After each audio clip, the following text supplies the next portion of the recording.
Are Dean, Hardscrabble, and Ego the best Pixar villains? Are they even considered villains at all? I think both are undeniably monsters, one in the literal sense with Hardscrabble being a nightmarish dragon millipede, and one in the spiritual sense with Ego being a pompous critic hellbent on derailing people's careers. But there's literally a society filled with monsters, and not all of them are villains or are even that scary. So what are they? Are they villains? I was reading PIXAR Storytelling by Dean Movshovitz and came across this section titled Good Villains. And by good villains, Dean doesn't mean like how Heath Ledger's portrayal of Joker was good, though it was. He means how Dean Hardscrabble is actually a good character. And the use of this term good is on purpose. Good meaning that which is morally right. Let's break this down. First off, what is a villain? According to the Oxford Dictionary, villain means a character whose evil actions or motives are important to the plot.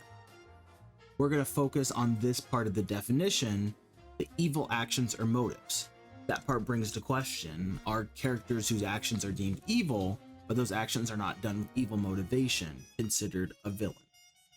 I want to take Otto from WALL-E as an example. Is Otto a villain? Well, Otto is literally programmed to protect the members of the ship. The initial motivation for Otto's actions being protection, so at the end of the day, Otto's just trying to follow protocol. There was a secret no-return directive, A113, that declared Earth dead, so the ship can't go back. Orders are orders, and Otto's just following them. Otto's goal was to complete those orders by any means necessary, even if it meant attempted murder, and, at the end of the day, the CEO who programmed Otto was just trying to save civilization. There's good intention, not evil intention, so that would make Otto a good villain, right? Well, not necessarily. Evil things can be done with good intention, but evil actions are still evil actions. So is Otto a villain? Yes. Is Otto a good villain? Well, we'll have to determine what a good villain is. So what is a good villain? Now, the term good villain certainly seems like a bit of an oxymoron, doesn't it? Good meaning that which is morally right, and villain meaning a character whose evil actions or motives are important to the plot.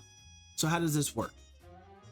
In this section of the book, Dean explains that a good villain looks like a malicious villain because they are mean and indifferent to the pain they cause, but they act this way because they have a benevolent core set of beliefs that strive to benefit their community. They are not purely self-interested.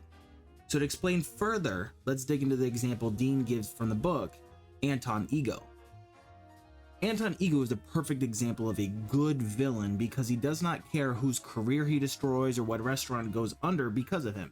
He is doing his job as a food critic to tell the truth no matter the cost. As Ego explains, he doesn't just like food, he loves it. Ego believes it is his job to create great food and to elevate it, while warning people about subpar meals. This is his quest in life.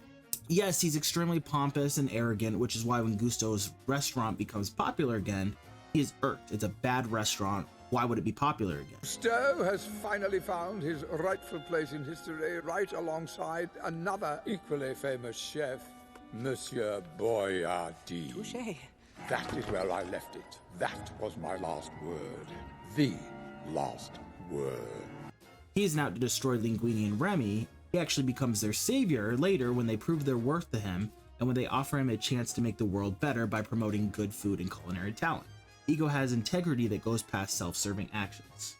So now that we know what a good villain is, what do good villains matter? Why do we even need them? I want to use this scene from Monsters University where Mike and Sully destroy Dean Hardscrabble's screaming canister as an example. This? My one souvenir from a lifetime of scaring? Accidents happen, don't they? The important thing is, no one got hurt.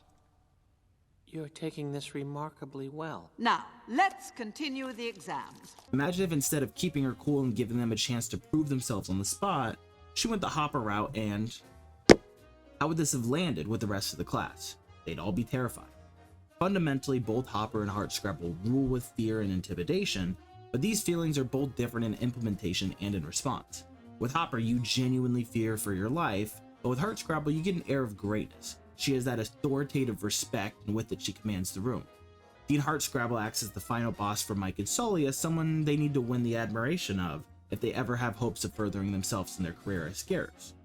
It's her job to locate those monsters that have the best potential to become scarers, and then to maximize their potential. Monsters that don't have what it takes, either because of lack of skill or constitution, are a waste of her and the school's resources, thus harming the other scarers and, by proxy, all of Monstropolis. I don't need to know any of that stuff to scare. That stuff would have informed you that this particular child is afraid of snakes. So a roar wouldn't make him scream, it would make him cry, alerting his parents, exposing the monster world, destroying life as we know it, and of course we can't have that. So I'm afraid I cannot recommend that you continue in the scaring program. Good day. The argument here is in proportionality. Imagine if Hardscrabble decided to kill all of the deemed lesser scarers. She'd be in that category of villains who stop at nothing to achieve their goals, like Hopper. Instead, she opts to flunk those that are unfit, albeit in an intimidating and traumatic way, but at least they don't lose their lives. If Hardscrabble was Hopper and killed all the monsters she deemed as not scary, there would be nobody to make power for it, leaving the scaring program funnel into energy production as unnecessary. Hardscrabble plays the role she was given perfectly to how the story's needed. There's no reason for a college dean to act like Hans Landa. Demonstrate. Stop. Thank you. But I didn't get to... I've seen enough. A good villain acts only to serve their principles and are not unnecessarily cruel in their pursuit. They don't care about the damage they leave in their wake. Ego was fine with Chef Cousteau's failure and death, which was a result of his review. Hardscrabble couldn't care less about the feelings of the students that she heartlessly rejects. They may stand in the way of our protagonists, but they have an important function in their community, which they perform with strict integrity, and that's what makes them good. It's my job to make great students greater, not make mediocre students less mediocre. So let's get back to Otto. Is Otto a good villain? Honestly, I bounced back and forth on this, but landed at no. Otto's just a regular villain. Going back to the definition given in the book, Otto acted to serve their own principles, their direct orders, but I don't think Otto had to try to kill Wally. That seemed unnecessarily cruel to me. But what do you think? Do you think Otto should be considered a good villain? Also, who else can you think of that fits the definition of a good villain? I bounced back and forth on Thanos for a bit, but otherwise I haven't been able to come up with many more examples. It doesn't have to be Pixar specific. The good villains portion of this book is such a tiny sliver of what's covered in it, and it's a really great read, so you should totally pick it up if you have time. Anyway, thanks for watching. Have a great day. Bye-bye.